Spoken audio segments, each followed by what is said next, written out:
কিন্তু লাইফে চ্যালেঞ্জ বেশ পছন্দ করি। তো আজকেও বেশ একটা নতুনত্ব চ্যালেঞ্জ নিয়ে ফেলেছিলাম। তো চলো তাহলে তোমাদের সাথে শেয়ার করা যাক চ্যালেঞ্জটা আদেও কতটা ফুলফিল করতে পারলাম। সো হাই, আমি মৌ। লাস্ট 5 ইয়ার্স ধরে হালিশহর থেকে ছোট্ট একটা হোম বেকারি চালাচ্ছি। আমার হোম বেকারির নাম হচ্ছে ফ্লাফি টাফি। তো যাই হোক, তোমরা অনেকেই চেনো হয়তো তোমায় সাজাবো যতনে বলে একটি স্টোর রয়েছে।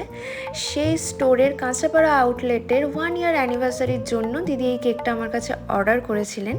তো চ্যালেঞ্জ ছিল হচ্ছে এইখানে তোমরা ওপরে যে নেকলেসটা দেখতে পাচ্ছ, এই নেকলেসটা পাঠিয়ে আমাকে দিদি বলেছিলেন যে যতটা সেম করা যায় তুমি চেষ্টা করো। তো চ্যালেঞ্জটা তো নিয়ে ফেলেছি, এবার আমাকে সেটা তো ফুলফিল করতে হবে। তো যাই হোক, চেষ্টা করেছি যতটা পারা যায় সেম করার। তোমরা আমাকে জানিও তো যে কতটা সেম আমি করতে পারলাম আদৌ। তো ওনাদের তো ভালো লেগেছে, তোমাদের কেমন লাগলো অবশ্যই জানিও কিন্তু আমাকে।